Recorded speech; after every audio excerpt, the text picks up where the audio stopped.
That's a 3-year study, and you see what he's saying. If we're worried about long-term, maybe we need a more selective use model. That's really what he's saying. Now, at this point, there was a thing done in California. It was called the Soteria Project. It was led by Warren Mosher, who was the head schizophrenia doctor in the country at the time. And you'll see in the medication use, it's not an anti-med policy at all. It is a selective use policy. Here's how the trial was designed. People would come to an emergency room. It's mostly first episode patients. They'd either be randomized into the hospital for conventional care, or they would be randomized into a house, the Soteria house, where basically people would try to be with that person, and they'd see if a psychosocial environment can help people get through the psychotic episode. Literally, what would happen, people would arrive at the emergency room, they got randomized into the Soteria house, a very small woman named Alma Men would come to the hospital, pick up that person, take them back to the house. One small thing, there are some Soteria houses starting to spring up again, and we get to get on explaining why. This project was successful.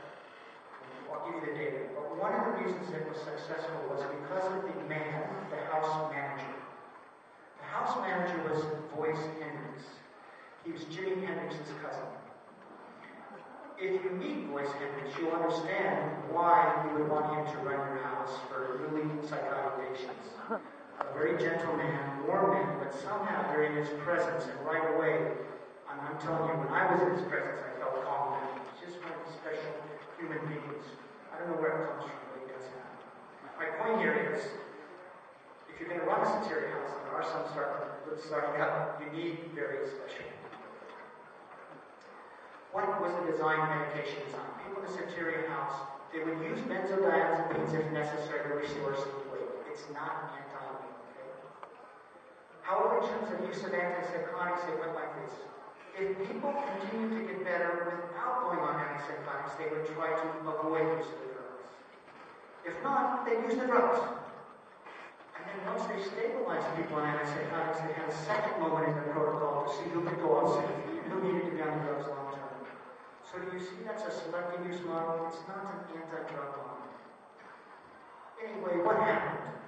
First of all, overall, there were better outcomes in the Soteria group in the aggregate than those treated conventionally in the hospital, everybody placed on drugs. At the end of 2 years, those in the Soteria project had lower rehospitalization rates, lower psychopathology scores, better social function. In terms of medication use, 42% of those in the Soteria house had never been exposed to antipsychotics within 2 years, 39% used them on a temporary basis, and only 19% on a continual basis. So what did Warren Mosher say? Contrary to popular views, minimal use of antipsychotic medications combined with specially designed psychosocial intervention for patients newly identified with schizophrenia spectrum disorder is not harmful, but appears to be advantageous. We think that the balance of risks and benefits associated with the common practice of medicating nearly all early episodes of psychosis should be re-examined. That was the top schizophrenia doctor in the country saying. We need to really think about this.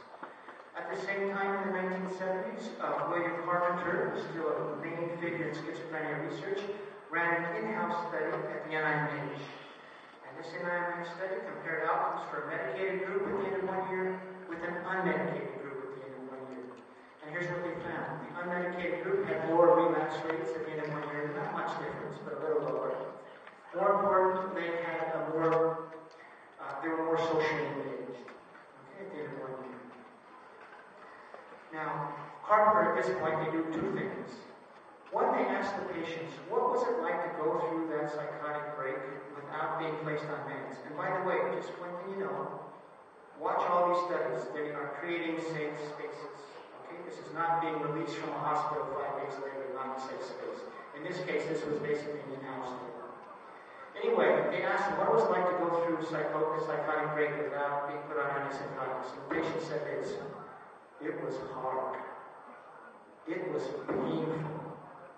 What they told the NIMH researchers, they had found it, quote, gratifying and informative to have gone through those episodes without having their feelings numbed by drugs. And at that point, the NIMH researchers concluded that not into a learning experience, and thus over the long term they are better able to cope with subsequent life stresses. That's what they theorized at the time. But more equally important, William Carpenter at this point raised a really fundamental question. Look at the research literature.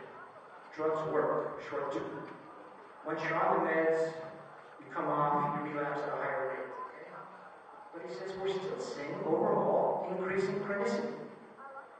So he says, we know that once on drugs, patients are at less risk of relapse if maintained on the drugs.